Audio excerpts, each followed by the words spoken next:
Good morning, students. Welcome to the English class. Today we will be discussing the second lesson of your book Snapshots, and the name of the lesson is The Address. And this lesson is written by Marga Minko. Okay, so she is the author of this lesson. So this story is having a theme, means it is giving us the picture of those crises that we used to encounter in our daily life.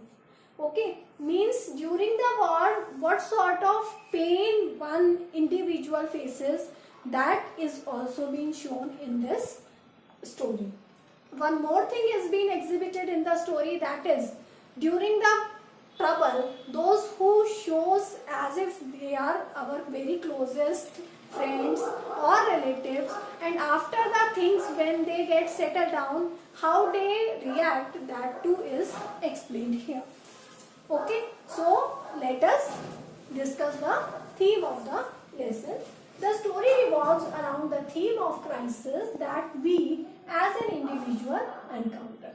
So what are the crises an individual faces in their daily life? That is the basic theme of the story. So in our daily life, war brings destruction. This we all know. The result of war is always painful, destructive, and it creates loss of lives. One more thing, that which impact humans in various ways. So not only destruction, pain and loss of life is related with the war, many other things are also there which left there after the war. Okay, so however, this story speaks about the narrator Marga Minko and her mother's life. So basically, the main character of the story are, first of all, the narrator herself and her mother. So her mother is no more after the war. She got died during the war, and when the narrator goes to her mother's friend's house to recover all the things which her mother had given her during the war, then what happened? Then what sort of treatment the narrator had faced, that is being explained in the story. So let us discuss the story in brief. So the name of our lesson is The Address, and it is written by Marga Minko. Okay, let us read about the author. Her original name is Sarah Minko, and she was born on 31st of March 1920, and she lived the life of 95 years at Ginneken, Netherlands. Her pen name was Marga Minko, and with this name only she used to write her stories and all. Her occupation was a journalist or a writer, and she used to write in Dutch language. Okay, so this is all the introduction of Marga Minko, the author of The Address. So let us discuss about the chapter. It's a story of a girl whose mother gave their belongings to a lady called Mrs. Darling during the World War II. Unfortunately, in the World War, Mrs. S is the mother of the author, dies and her daughter survives. Daughter first thought to leave the belongings of her mother, as she thought that she will remember the good old times and she will then regret it. But later she becomes curious to see her mother's belongings, but then and Mrs. Darling reacts as she do not know Mrs. S's daughter, and the girl tries to get her belongings back, but when she finds them, the object which evoke memories of her old life, she decided to leave them all behind and resolves. So these all are the basically feelings of a daughter who has lost her mother in World War II, and now she wants all her belongings, but she could not recover them from her mother's friend. So let us see the conversation between Mrs. S. Mrs. S means author's mother and Mrs. Darling, author's mother's friend. So Mrs. Darling is trying to convince by saying that you should give all your precious items to me, as any time you should be asked to leave and you shall lose everything.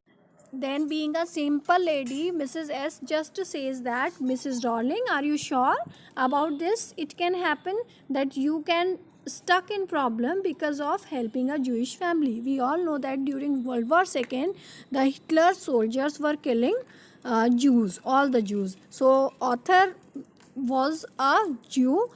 So Mrs. S is just asking Mrs. Darling that, are you sure that you will keep my things with you, because you can be in trouble to help a Jewish family. Then Mrs. Darling says that, Mrs. S, I know that a friend in need is a friend indeed. So I will help you and you can store things in my home at Marconi Colony, house number 26. This address she has given to her friend Mrs. S, and she just wants to have all the things of Mrs. S. Therefore, she just asked her so. So let us see Mrs. S. Mrs. S just shows her concern towards Mrs. Darling, and therefore she says that a friend in need is a friend indeed. So Mrs. S become very much convinced that being a friend, she might be giving a good advice to her. Therefore she says, thank you Mrs. Darling for helping me in such a situation, and I could not have asked such a big favor. So she just says, I could not ask for this by myself, and I am so much thankful to you as you have given this choice to me. So this is all Mrs. S and Darling's interaction at the time of World War, when Mrs. S had given all her precious item to Mrs. Darling. And all this the daughter of Mrs. S doesn't know. So this address had been given by Mrs. S to her daughter to recover all the things of them from Mrs. Darling's house. Okay, so Mrs. S is dead, but her daughter survives. Her daughter thinks to bring back her mother's belongings. Mrs. Darling acts like she doesn't know her, avoids her, and the girl tries to get her belongings back, but when she finds them, the objects evoke memories of her old life. She leaves them behind and resolves to move, and she left. So when the author understood the feelings of Mrs. Darling, that she is not in the mood to return the things of her mother, so, and she also knew that all those things which she want to recover from Mrs. Darling are just giving her pain, memorizing her the old past things, so she just left all the things. Okay, so let us discuss the story in parts. So in the first meeting, what happens, let us discuss. In the beginning of the story, it is narrated how the protagonist was given a cold reception when she went to her native place after the war in search of her mother's belongings. So after ringing the bell of the house number 26 of Marconi Street, a woman opens the door, and on being introduced, the woman kept staring at her with silence. There was no sign of recognition at her face. She was wearing her mother's green knitted cardigan. The narrator could understand that she had made no mistake. She asked the woman whether she knew her mother. The woman could not deny this. The narrator wanted to talk to her for some time, but the woman cautiously closed the door. The narrator stopped there for some time, and then, when the narrator went at Marconi Street, house number 26, to recover her mother's things from her mother's friend's house, so the lady recognized her, so she very coldly reacted towards the narrator. Let us see the part 2 of the story, in which the author is remembering her past. In the subsequent sections, the memories of the narrative bygone days came to light. Her mother had provided the address years ago during the war. She went home for few days. She could find the few things in her house were missing. At that time, her mother told her about Mrs. Darling. She was happened to be an old acquaintance, the narrator's mother. Likely, she had renewed contact with her and had been coming there regularly. Every time she left the house, she took something home with her.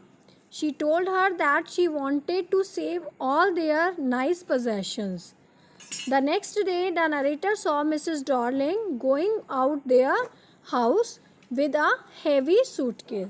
She had a feeling glimpse of Mrs. Darling's face. She asked her mother whether the woman lived far away. At that time, the narrator's mother told about the address, house number 26, Marconi Street. After many days after the war, the narrator was curious to take record of the possessions that must still be at the address, and by this intention she went to Mrs. Darling's house. So when the narrator noticed at her house that many of the important things were missing, so she asked her mother. Her mother told her that Mrs. Darling all of a sudden has developed a friendship, a close relation with narrator's mother, and she advised her to keep all her important things, valuable things to Mrs. Darling's house, and after the war she can recover them. And every time when Mrs. Darling comes to author's house, she just take all the valuable things along with her. Once author noticed that Mrs. Darling is moving along with the heavy suitcase, then again she asked about the address of that lady. Then her mother told her house number 26, Marconi Street. So this is all the old memories which she is recalling in second part, at the time when she was being coldly treated by Mrs. Darling when she went to her house. Let us see the third part of the story.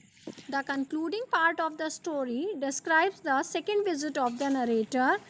At the narrator's first visit yield no result so she planned to go once again at Mrs. Darling's house.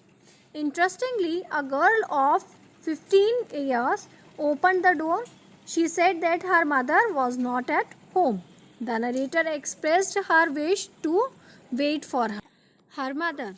The girl accompanied her to the passage. The narrator, an old-fashioned iron candle holder next to the mirror, she just noticed, and the girl made her sit and went inside the house. The narrator was horrified to find herself in the room she knew and don't know. Means, how does she knew the room? Because the room was decorated with all the things of her mother which she had given to Mrs. Darling. So therefore she knew that room, and as the room was of Mrs. Darling's house, so she doesn't know that room. So in both the manners, she knew the room and doesn't know it. She found herself in the midst of familiar things which she longed to see again, but which troubled her in strange atmosphere. She had no courage to look around her, but she had no desire to possess them. She got up and went out to the door and left the room. She resolves to forget the address and moved on. So this is all the story.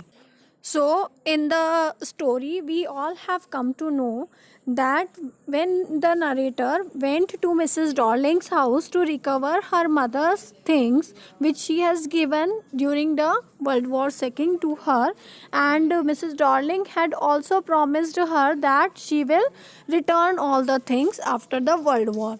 But when the author went to Mrs. Darling's house to recover her mother's things, she did not allow her even to enter inside her house. And during the second visit, when Mrs. Darling was not at home, then only she could enter to ask her daughter to wait, that she will wait for Mrs. Darling. Then only she could enter inside the house. And when she entered inside the house, then she saw that all the things were decorated very nicely inside Mrs. Darling's house. And she knew that Mrs. Darling is not in the intention to return all the things, and she just felt pain that by looking towards all the things which just recall her old memories. So she just tried to forget everything, all the things, and move away from there. She did not meet Mrs. Darling even, and she did not ask her that she has come there to recover the things from her, because she has thought that the things which gives us pain, we should leave them at their part and we should move forward in our life. So this is all the story, and this is the just the moral which the story gives us, that we should not run away towards those things which gives us pain. We should learn to forget them. I hope students, you all have enjoyed the story and you all could feel the pain of the narrator, means how she just looked towards the cardigan of her mother, looked towards the cutlery of her own house which her mother had herself given to her friend, and how the lady is not ready to give them back. So all those pains I think that you all could feel. So I hope you all have enjoyed the story. Read the story once more from the book so that it will be more clear to you. Thank you.